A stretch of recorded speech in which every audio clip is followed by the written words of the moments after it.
Este podcast lo puedes escuchar gracias a Easy Control Home. Podrás encontrar sonido, iluminación y cámaras smart. Easy Control Home, domótica para hogares y oficinas. Buen día, tarde o noche y bienvenidos al tercer episodio del podcast Al Aire Con. Y esta vez contamos con la presencia de Marco. Marco, por lo general yo suelo dar una breve introducción a los entrevistados en este podcast, pero esta vez quiero hacer algo diferente y quiero hacerle la primera pregunta que usted me hizo la primera vez que nos conocimos. Y esa pregunta es, ¿quién es Marco Lalama? ¿Cómo se definiría a usted mismo? Es importante tener una respuesta para eso. Principalmente me defino como una persona de pensamiento crítico. Eso es lo primero. Después viene mi profesión, después viene mis gustos, mis valores, todo eso. Pero principalmente yo me considero una persona que piensa críticamente. Es decir, trata de alejarse de los dogmas, trata de alejarse de cualquier estereotipo o noción preconcebida y trata de analizar las cosas desde la mayor cantidad de puntos de vista posibles. Perfecto. Marco, usted es una figura bastante reconocida en lo que es el ámbito educativo. Y quiero empezar con la primera pregunta, ya iniciando el podcast. ¿Qué es la modalidad dual? Usted es el coordinador de esta modalidad dual de la carrera de Administración de Empresas. ¿Qué es? ¿De qué se trata esto? Hay un problema hay una brecha entre la universidad y las necesidades de las empresas. Y entonces Dual nace en Alemania como una manera de cerrar esa brecha o reducirla. Uh-huh. Entonces la modalidad Dual lo que hace es tomar a los estudiantes y formarlos tanto en el aula como en la empresa.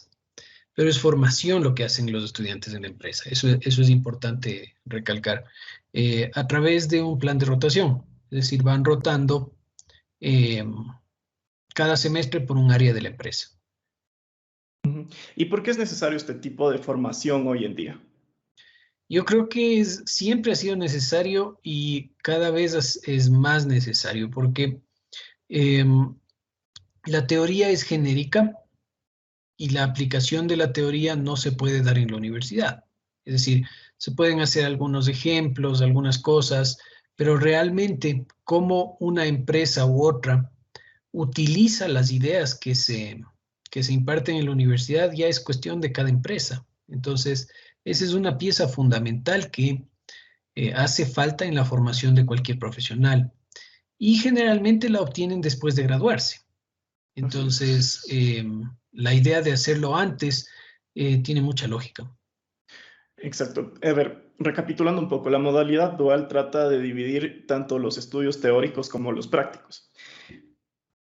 Una pregunta que creo que surgirá a muchas personas en este momento es, ¿hay algún tipo de paga en esta modalidad? La idea es que los estudiantes se forman en la empresa. Uh-huh. No es que están produciendo para la empresa. Muchas veces los estudiantes, adicionalmente a la formación, comienzan a producir, es decir, se les asignan tareas ya productivas y entonces las empresas pueden optar por recompensar eso, ¿no? Uh-huh. Pero el concepto fundamental es que las empresas acogen a los estudiantes para enseñarles, no para que produzcan. Entonces, esa es una definición y una precisión súper importante. Perfecto. Yo recuerdo haber leído en el libro de Padre Rico, Padre Pobre, este concepto de trabajar por el conocimiento antes del dinero. ¿Qué tan cierto es eso? ¿Por qué es mejor por el conocimiento antes del dinero? Depende de quién. Esa es una muy buena pregunta y no creo que tenga una respuesta definitiva. Pero cualquier persona que tiene dinero te va a decir que el dinero es el resultado del conocimiento. Ahora, no todas las personas que obtienen conocimiento se hacen millonarias, pero esa es otra discusión, ¿no? Habría que analizar por qué. Pero esencialmente es eso. Es decir, si tú persigues el dinero, te vas a dar cuenta que para recibir dinero tú tienes que entregar algo a cambio. Y ese algo a cambio se construye a partir del conocimiento. Exactamente. Marco, usted es el coordinador de esta modalidad. ¿Por qué decidió ser uno de los líderes en la implementación de este modelo educativo en el país? En realidad no, me lo propusieron. La universidad decidió lanzarse por este camino y buscaron candidatos y me propusieron y a mí me pareció fantástica la idea, justamente porque la formación no puede darse solamente en el aula. Si es que uno piensa que con ir a la universidad es suficiente, en realidad se está quedando la saga, ¿no? O sea, la Ujú. universidad es muy importante, pero es solo una parte, es un componente de toda la formación de una persona, tanto en lo profesional como en lo personal. Entonces, complementar la formación teórica con la formación práctica me parece lo más lógico. O sea, es una idea que yo estoy totalmente de acuerdo. Entonces, cuando me propusieron esto, me dijeron, ¿te interesaría? Yo dije, obviamente que sí, me parece un proyecto muy bueno y sobre todo me llamaba la atención de trabajar con chicos que estén sintonizados con esa idea. Ujú. Eh, no todos los estudiantes universitarios comprenden esto o están de acuerdo con esto. Quieren estudiar a tiempo completo y no preocuparse de eso, ¿no? Es decisión de ellos, no soy nadie para juzgar, pero sí hay un grupo, yo diría, más bien pequeño de estudiantes que sí se preocupan por formarse y por aprender, y esas son las personas que en Dual les va bien, aprovechan. Tocando este tema que usted mencionó, ¿qué características debe tener un estudiante para entrar a la modalidad dual?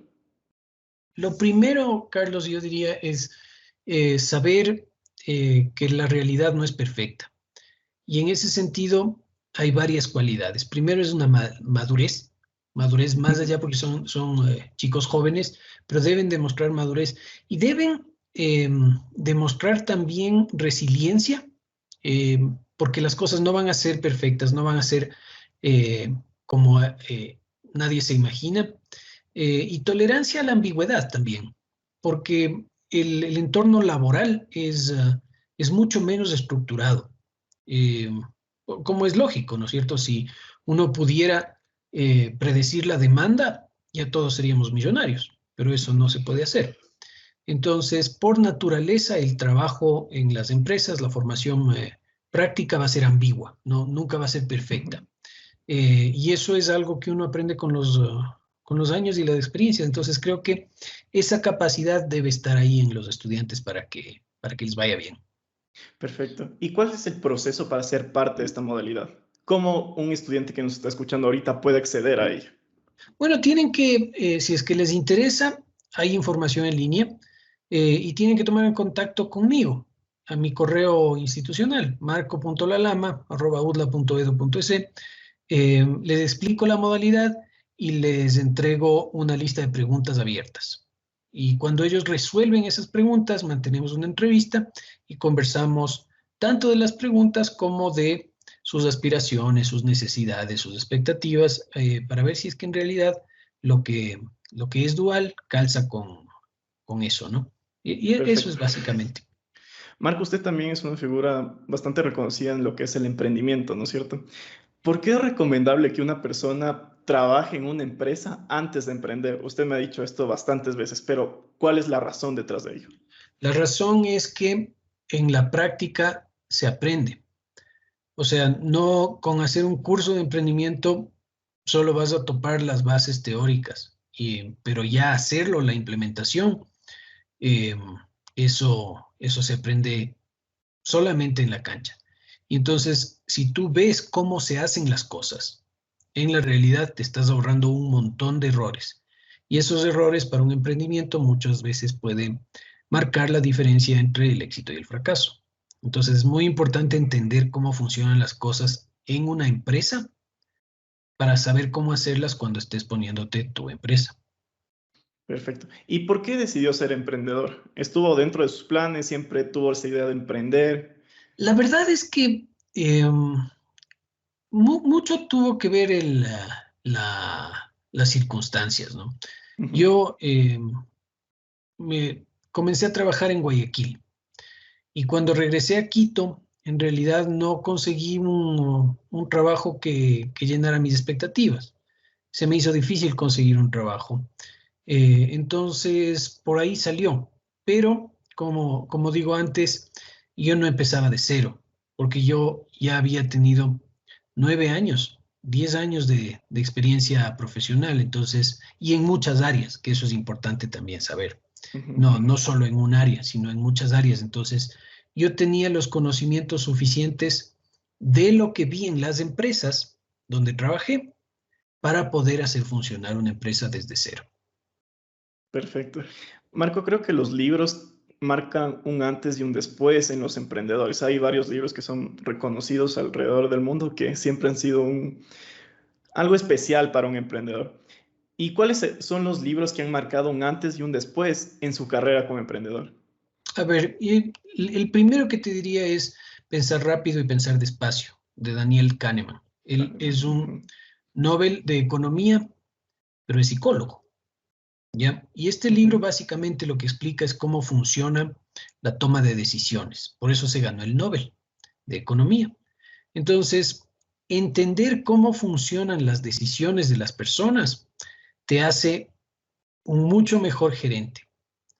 Entiendes mejor cómo funcionan las decisiones de los clientes, entiendes mejor cómo funcionan tus decisiones y entiende mejor cómo funcionan las decisiones de tus colaboradores, sean empleados o socios. Entonces, ese libro es un libro tremendamente importante. Otro libro importante en negocios eh, es la biografía de Steve Jobs. Ujú. Es un excelente libro para entender qué es el emprender. Yo lo recomiendo mucho. Y un tercer libro que me ha marcado a mí personalmente, yo al inicio te decía, yo me considero una persona principalmente un pensador crítico. Es un libro que se llama El deber del genio y es la biografía eh, de un filósofo que se llamó Ludwig Wittgenstein y es Ujú. escrito por Ray Monk. Es extraordinario. Esos tres libros yo creo que son los que me han marcado. Perfecto, Marco. También hace un rato tocó el tema de los errores de un emprendedor. ¿Cuáles son los errores más comunes que cometen los emprendedores cuando están empezando o ya cuando están en una fase de desarrollo? ¿Cuáles son esos y cómo evitarlos? Uy, esa es una pregunta bien larga porque se puede errar por muchos eh, lugares. Hay temas de estrategia, hay que saber si uno se va por volumen o si va por margen, eso es muy importante. Uno tiene que saber hasta dónde va a aguantar, cuánto está dispuesto a sacrificar por el emprendimiento. Uno tiene que entender el valor de las relaciones, eso que es intangible. Uno tiene que saber que uno es el último que cobra. Ujú. Uno tiene que saber que muchas veces el emprendimiento, para que siga adelante, eh, hay que hacer sacrificios después de que ya hizo unos sacrificios. Entonces, nos demoraríamos un largo tiempo solo para hablar de eso. Tengo un artículo sobre eso, eh, que la verdad es que sí estoy orgulloso del contenido porque cubre todos los puntos que uno tiene que saber antes de emprender. Perfecto. Ese artículo lo podrán encontrar acá abajo en la descripción del video, ya sea en Spotify o en YouTube que lo estén viendo. Y Marco, si yo le digo es la siguiente frase, 3 consejos de oro para que un emprendedor llegue al éxito, ¿qué me respondería usted? Lo primero es qué estoy dispuesto a sacrificar. Eso es lo primero. Lo segundo es qué estrategia voy a tener, si voy a tener volumen o si voy a tener precio. Eh, volumen o margen, perdón. Si voy a hacer volumen o voy a hacer margen. Eso es el segundo. Y el tercero, siempre acordarse de los dos principios, ¿no es cierto? Revenue before cost, ingresos antes que control de costos y better before cheaper, es decir, calidad antes que precios bajos. Perfecto, Marco. Marco, usted también es docente, o sea, ha desarrollado su carrera como docente. Y Igual que la anterior pregunta, qué lo llevó a convertirse en docente universitario? A ver, para ser, es algo que yo creo que eso es una vocación. Eso sí es realmente un tema de vocación. Uno tiene que tener dos cualidades para ser un buen profesor, Carlos. La primera es eh, que le guste aprender. Aprender no es una cuestión que a todo el mundo le gusta porque requiere de esfuerzo, requiere de trabajo. O sea, no es fácil sentarse a leer un artículo, eh, entender conceptos más complejos. O sea, eso cuesta, cuesta energía, es duro. Entonces, entender eso, que le guste eso, y la recompensa obviamente de ese esfuerzo, eso es uno. Y otro es ser generoso. Ujú. Es generoso, que le guste compartir ese conocimiento con otras personas. O sea, para mí es un disfrute muy grande cuando consigo comprender conceptos complejos y los puedo traducir a términos simples y compartirlos y diseminar ese conocimiento entre más personas. Para mí eso es una de las cosas que más me gusta hacer. ¿Y un profesor cree que nace o se hace? Em, digamos que un profesor puede cumplir con las metas y ser un buen profesional sin mayor, o sea, lo puede hacer, ¿verdad? Ujú. No sé si eso podría aplicarse a un maestro. ¿Cuál es la diferencia entre un profesor y un maestro? O sea, un maestro va más allá. Un maestro, voy a decir una frase de Platón. Platón dice, ni muy suave, ni muy exigente. ¿Ya? Es un genuino deseo de acompañar a las otras personas para que den un paso adelante. En lo que sea, ¿no? Puede ser un deporte, puede ser la jardinería, puede ser conceptos de física termonuclear, no sé, pero es eso, Ujú. es acompañar, es ayudar, dar la mano, compartir, guiar. Perfecto, Marco. Sabe que esto yo ya lo he mencionado en los anteriores podcasts y una de mis ideas, uno de mis objetivos a futuro es quisiera ser profesor realmente, ya sea de universidad, no sé realmente, puede ser la universidad, pero no tengo definido eso aún. ¿Qué recomendaciones le darías a las personas que están pensando en ser docentes? O sea, si no te gusta compartir el conocimiento, no te metas a eso y aprende. O sea, tú te vas a dar cuenta si tienes madera para realmente ser profesor, si es que constantemente estás buscando conocimiento, de lo que sea, pero tienes curiosidad y quieres saber, y siempre estás averiguando y siempre estás aprendiendo en tus tiempos libres. Entonces, si tienes eso y te gusta compartir eso, vas a encontrar la forma de hacerlo y te va a ir bien. Gracias, Marco. Y ya para acabar el podcast, tengo dos preguntas finales y la primera pregunta es, ¿qué consejos le darías a tu yo del pasado? A tu yo de 18 años, de 20 años, en esa etapa que es crítica para, creo que para desarrollarte profesional y personalmente. Sí, es difícil responder eso, Carlos, porque yo me he hecho esa pregunta muchas veces, ¿verdad? Pero las decisiones que se tomaron en ese momento eran lo mejor que se podía hacer con las circunstancias que habían en ese momento. Entonces, claro, ahora uno con el beneficio de los años dice, ah, pude haber hecho esto, pude haber hecho este otro, pero en realidad no hiciste lo mejor que pudiste. Entonces, igual, o sea, no, creo que eh, es difícil esa pregunta. Tal vez eh, comprender que la vida no está escrita, ¿no? Eso. Perfecto, Marco.